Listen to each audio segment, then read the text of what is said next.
Dear students, आज हम लोग एक्सरसाइज 6.2 का क्वेश्चन नंबर 8 से बनाएंगे।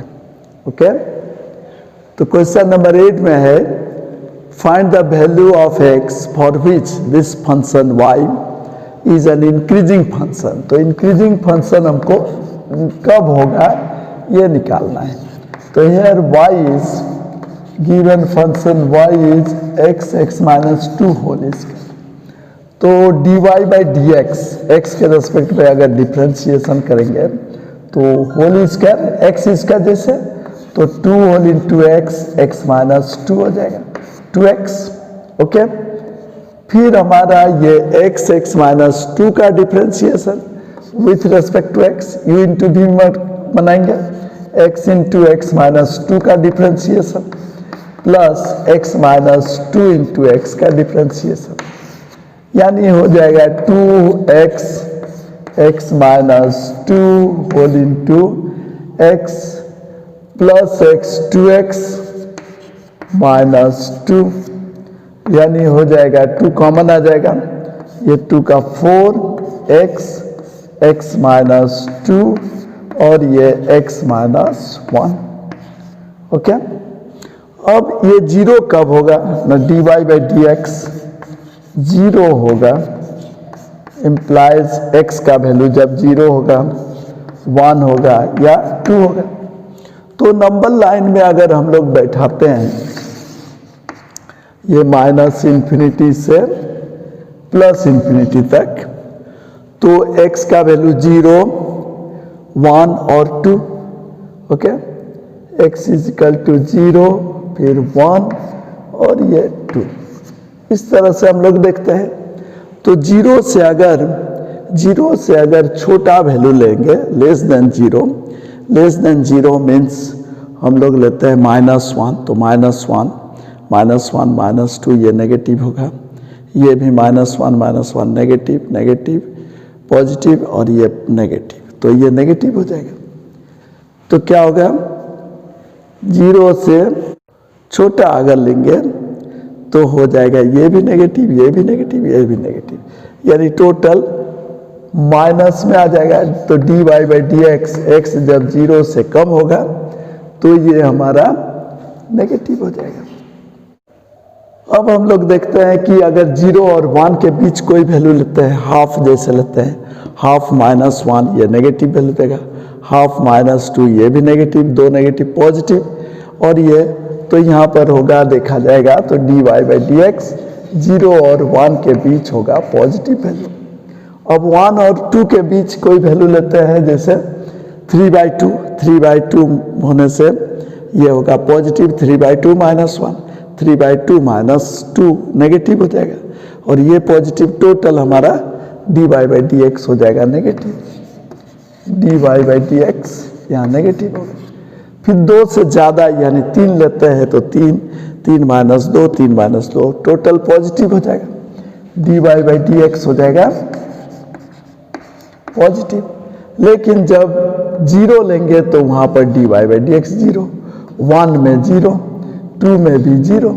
ओके, तो हम लोग क्या देख रहे हैं ना, हमको चाहिए इंक्रीजिंग फंक्शन क्या होगा ना, इंक्रीजिंग फंक्शन, तो therefore y dy by D x यहाँ पॉजिटिव है और यहाँ पॉजिटिव है, ये नेगेटिव, तो y is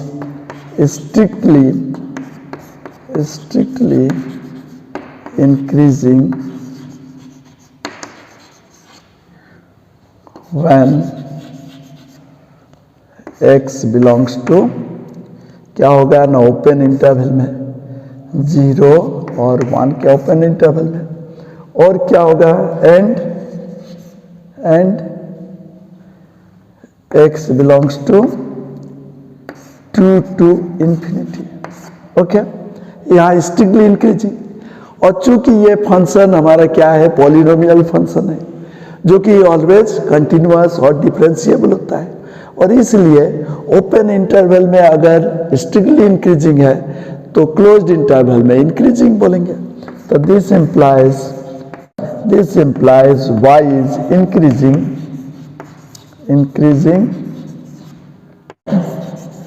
for the interval closed interval of 0 to 1 for this and कहाँ पर ना 2 का भी क्लोज्ड, लेकिन इन्फिनिटी कभी भी क्लोज्ड नहीं होता है, इसलिए ऑलवेज ओपन होगा। ओके, ये मेरा आंसर होगा। ओके, नेक्स्ट हम लोग क्वेश्चन नंबर 9 को हम लोग देखते हैं।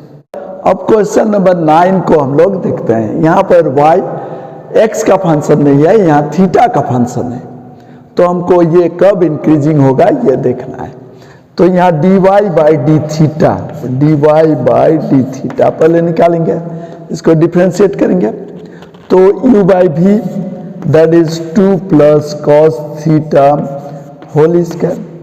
अब 2 प्लस कॉस थीटा इंटू होगा और डिफ्रेंशिएशन होगा 4 साइन थीटा का, तो 4 इंटू कॉस थीटा माइनस, अब 4 साइन थीटा इंटू रहेगा और डिफ्रेंशिएट करना है 2 प्लस कॉस थीटा का, 2 प्लस 2 का 0 कॉस थीटा का होगा माइनस साइन थीटा, और माइनस थीटा का डिफ्रेंशिएशन तो 1, तो ये हो जाएगा this equal to 2 plus cos theta whole square, और यहाँ पर होगा हमारा 4 cos theta 4 into 2 8 cos theta plus 4 cos square theta 4 cos का theta minus minus plus 4 sine square theta minus यहाँ पर होगा 2 plus cos theta whole square, ये होगा। तो दिस इक्वल टू क्या होगा 2 plus cos theta whole square, यहाँ पर 8 कॉस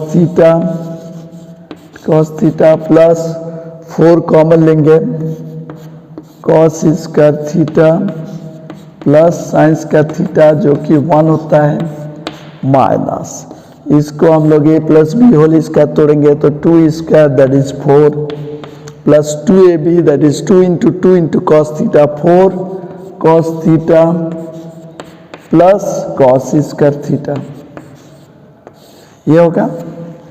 तो यहाँ पर क्या होगा ना 8 cos theta minus 4 cos theta,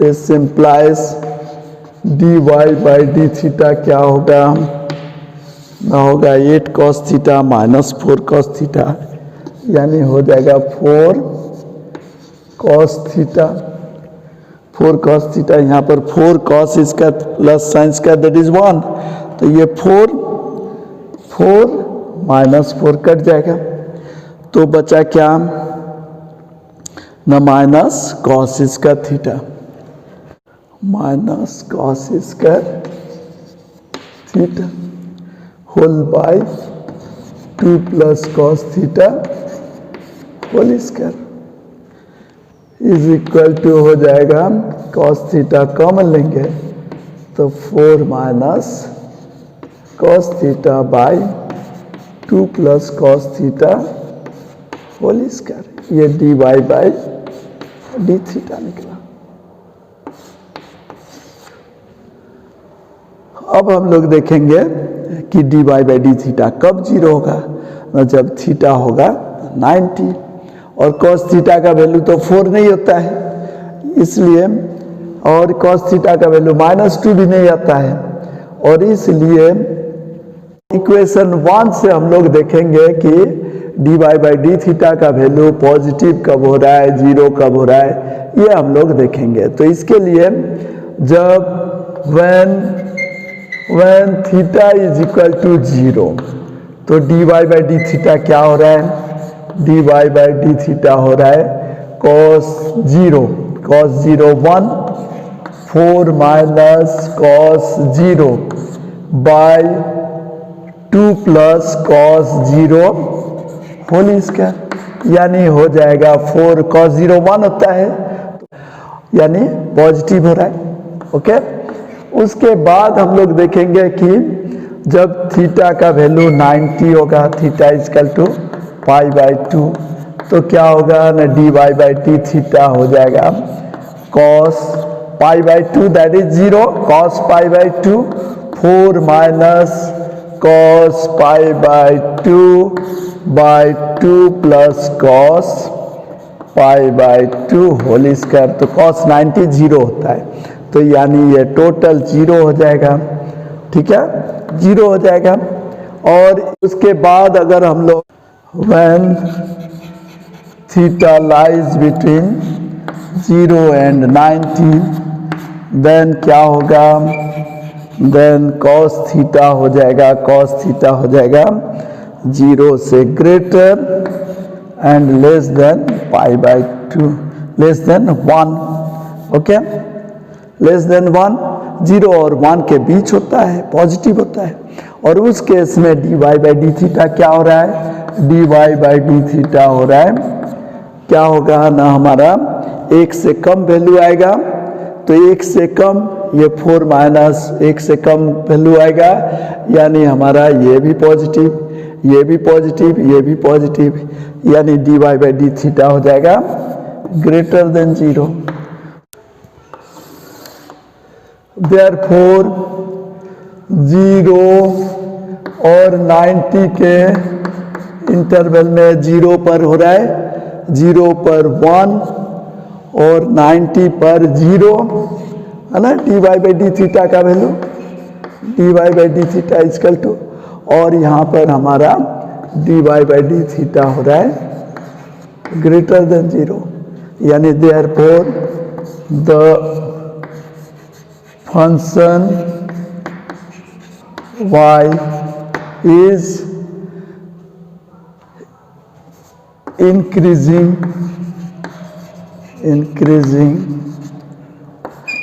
in the interval 0 to π/2, क्या कि इंक्रीजिंग का मतलब हुआ कि dy/d थीटा हमारा सिंस इन दिस इंटरवल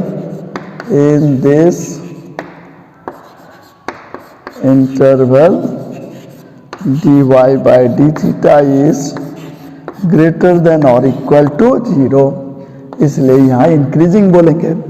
और थ्योरम को भी यूज करेंगे, तो ये ओपन इंटरवल में स्ट्रिक्टली इंक्रीजिंग है, यानी क्लोज्ड इंटरवल में ये इंक्रीजिंग होगा, ठीक है, ओपन इंटरवल में स्ट्रिक्टली इंक्रीजिंग है, तो क्लोज्ड इंटरवल में इंक्रीजिंग हो जाएगा, ओके। ये हमारा क्वेश्चन नंबर 9। अब क्वेश्चन नंबर 10 बनाते हैं। क्वेश्चन नंबर 10, यहाँ पर हमको लॉगरिथमिक फंक्शन यानी log x function strictly increasing होगा 0 to ∞ पर, हमको ये दिखाना है। तो इसके लिए हमारा क्या है ना, हम f(x) log x है, तो f' क्या होगा ना, f' होगा 1/x, तो 1/x। अब हम लोग क्या देख रहे हैं ना, f' is greater than 0 when x belongs to 0 to ∞, okay. कोई भी पॉजिटिव वैल्यू अगर लेते हैं 0 को छोड़कर, 0 में हमारा ये अनडिफाइंड वैल्यू होगा, और इसलिए 0 पर कोई वैल्यू नहीं निकलेगा, और ये पूरा log x फंक्शन भी ऐसे 0 पर अनडिफाइंड वैल्यू होता है, और इसलिए हमारा ये discontinuous at x is equal to 0, तो x इजकल टू 0 पर डिसकंटिन्यूअस है, यानी क्लोज्ड इंटरवल में हमारा ये डिफाइन नहीं होगा, x इजकल टू 0 पर ये डिफाइन नहीं होगा। और यहाँ पर f' पॉजिटिव हो रहा है, और इस दिस इम्प्लाइज f(x) यानी log x फंक्शन क्या होगा, this implies log x is strictly positive, यानी strictly increasing in the open interval 0 to ∞, okay. ये हमारा क्वेश्चन नंबर 0 के इक्वल में नहीं, कोई वैल्यू डिफाइन ही नहीं करेगा, ये ध्यान देना है कि x is not equal to 0, x is not equal to 0 होना चाहिए, ओके। अब क्वेश्चन नंबर 11, यहाँ पर एफ एक्स क्या है? F x is x square minus x plus 1। अब एफ डैश एक्स डिफ्रेंशिएट करेंगे तो क्या होगा ना 2x माइनस 1। अब हम लोग देखेंगे ये इक्वेशन 1। अब हम लोग देखेंगे एफ डैश एक्स जीरो कब होगा? एफ डैश एक्स जीरो होगा जब 2x इज इक्वल टू 1 होगा, यानी x इज हाफ होगा। तो हमारा पूरा गिवन इंटरवल जो है -1 से लेकर 1 तक के बीच कहाँ है? एक वैल्यू है हाफ, ठीक है, जहाँ पर एफ डैश एक्स हो रहा है 0। अब -1 से हाफ के बीच कोई वैल्यू अगर लेते हैं तो क्या देख रहे हैं ना, जैसे 0 लेते हैं तो क्या हो रहा है ना 2 माइनस हो रहा है, एफ डैश एक्स यहाँ पर एफ डैश एक्स हो रहा है नेगेटिव। और अगर हाफ से ज़्यादा लेते हैं जैसे 0.7 जैसे हुआ 0.7 तो 14.7 तो हो जाएगा 0.14, ये पॉजिटिव होगा। एफ डैश एक्स हमारा हाफ और 1 के बीच होगा। तो clearly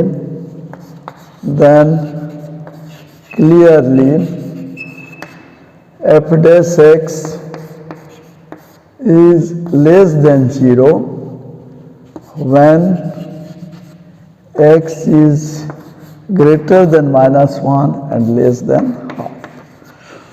F dash x is greater than 0, f dash x is greater than 0 अगर होगा, ये greater than 0 कब होगा ना, जब when x is greater than half and less than 1। तो हम लोग this implies fx is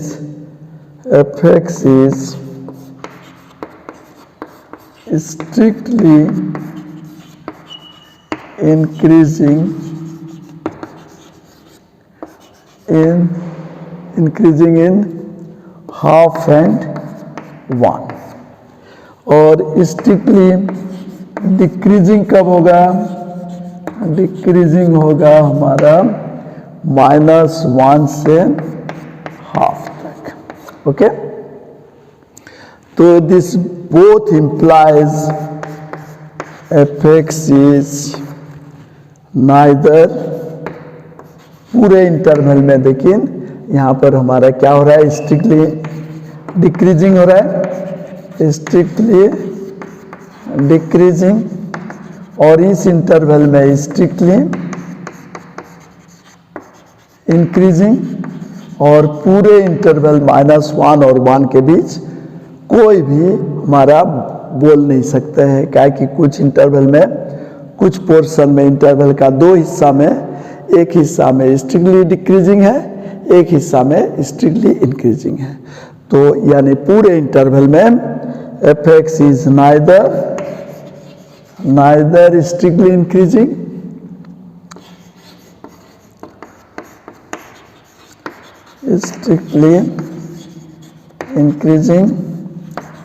nor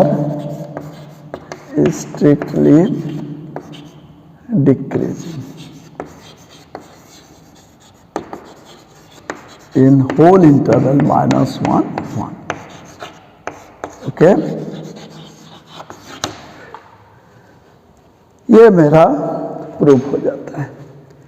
okay, next question number 12।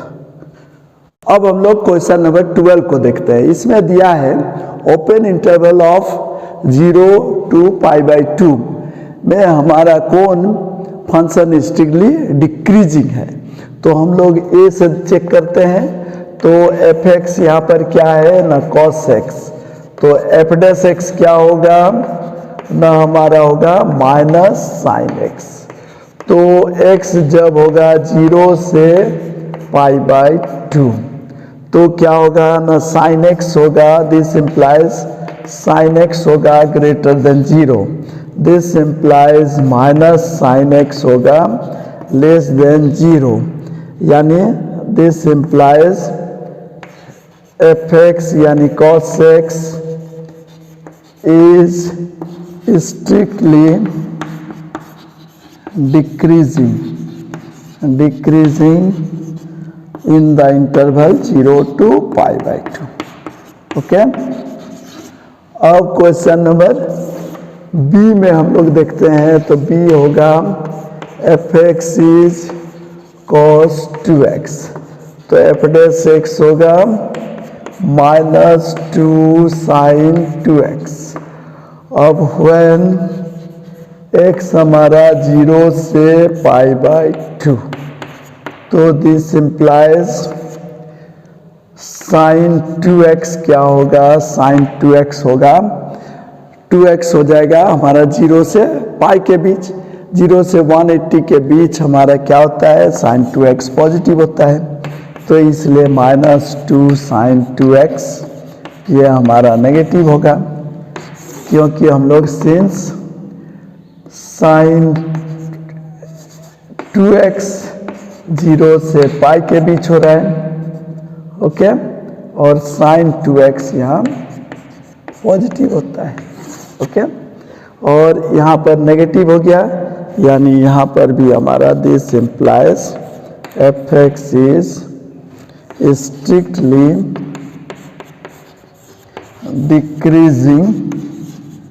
decreasing in the interval 0 to pi by 2। Clear हो गया, ए और बी हमारा 0 से पाई बाई 2 के बीच स्ट्रिक्टली डिक्रीजिंग है, काहे कि एफ डैश एक्स यहाँ नेगेटिव हो रहा है, F dash x is less than 0, this implies यहाँ पर भी लिख देंगे F dash x less than 0, और दिस इम्प्लाइज यहाँ पर भी हो गया था F dash x less than 0, negative हो रहा है यानी स्ट्रिक्टली डिक्रीजिंग हो रहा है, ओके। अब सी को हम लोग देखते हैं, अब सी को देखते हैं, अब सी एफ एक्स यहाँ पर है cos 3x, तो एफ डैश एक्स क्या होगा ना -3 sin 3x। अब व्हेन साइन 3x कब 0 होता है ना, जब x इजकल टू 0 और x इज इक्वल टू 5/3, तो x is equal to 0, x is equal to 0 में 0 होता है, और x 60 अगर है तो 0 होगा, और 3π/2 π/3 में, और π/3 to π/2, ओके। तो क्या होगा ना, साइन 0 0, यहाँ पर एफ डैश एक्स 0 होता है, साइन 60 तो हो जाएगा साइन 183x इजिकल टू, तो यहाँ पर भी एफ डैश एक्स 0 हो जाएगा, और 90 होने से 3π/2 साइन 3π/2 -1 होगा, ओके। अब हम लोग देखेंगे कि 0 और π/3 के बीच साइन 3x क्या होगा, पॉजिटिव होगा, ठीक है। When x is greater than 0 less than π/3 implies 3x greater than 0 less than 180 implies sin 3x is positive, यानी -3 sin 3x is negative, यानी f dash x is negative, this implies fx is strictly decreasing in 0 to π/3, but when x हमारा π/3 से लेकर π/2 होगा तो क्या होगा ना, दिस इम्प्लाइज 3x होगा पाई से ज़्यादा और 3π/2 से कम, तो पाई से ज़्यादा यानी किस क्वाड्रेंट में हो रहा है? पाई से ज़्यादा 3π/2 यानी हमारा होगा थर्ड क्वाड्रेंट में हो रहा है। तो थर्ड क्वाड्रेंट में sin 3x होगा नेगेटिव होगा यानी होगा this implies -3 sin 3x is greater than 0. This implies f dash x is positive यानी हमारा क्या हो जाएगा? This implies fx यानी cos 3x is strictly increasing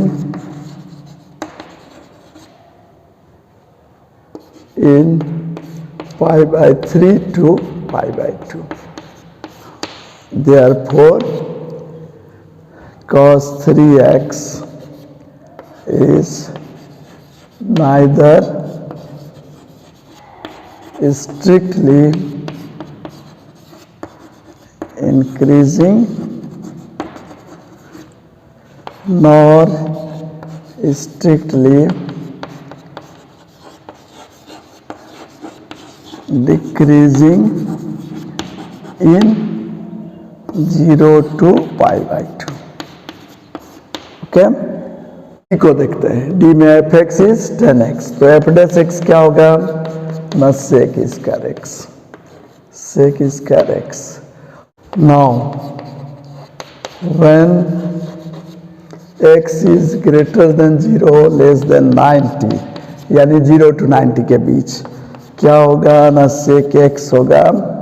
sec x all positive होता है यानी सेक एक्स होगा पॉजिटिव, यानी सेक स्क्वायर एक्स भी पॉजिटिव होगा। ठीक है, तो दिस इम्प्लाइज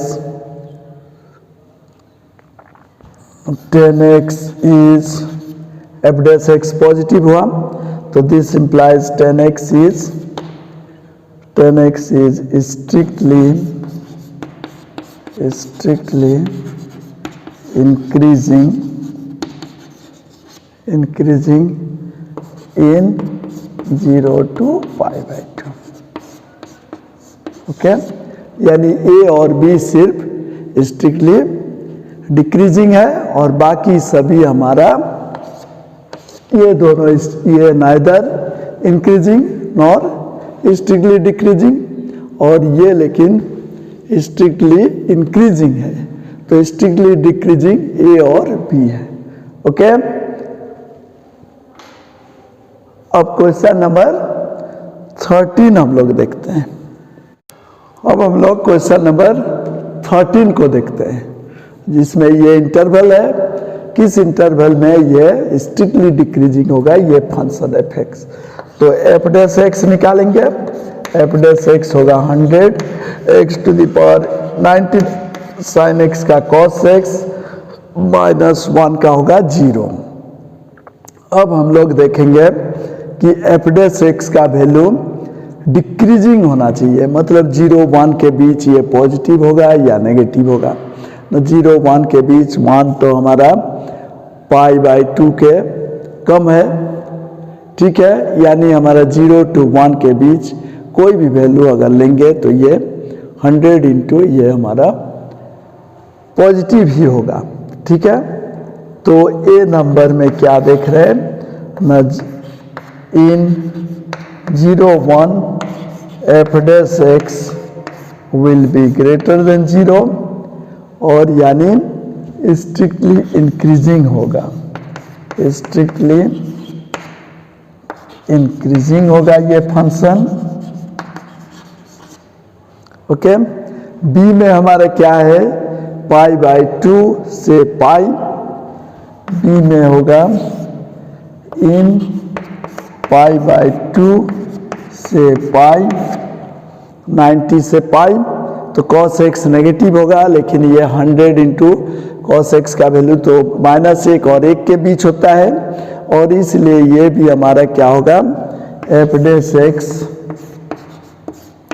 होगा मेरा 100 x to the power 99 plus cos x will be positive as cos x is less than 0 and greater than -1.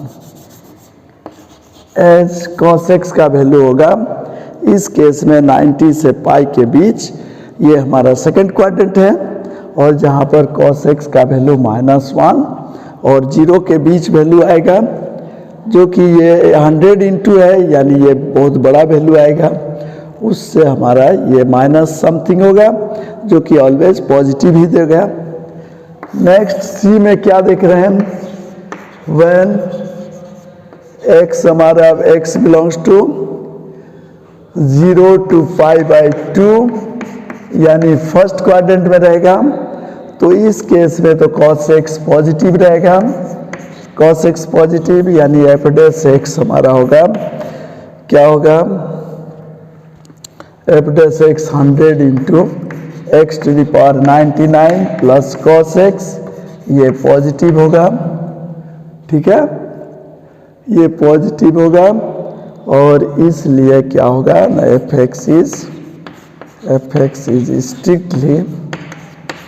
Strictly increasing होगा इन 0 to π/2, और यानी आंसर होगा डी होगा। इसका मतलब none of A, B and C, कोई में नहीं होगा, और इसलिए सही जवाब होगा डी। ओके।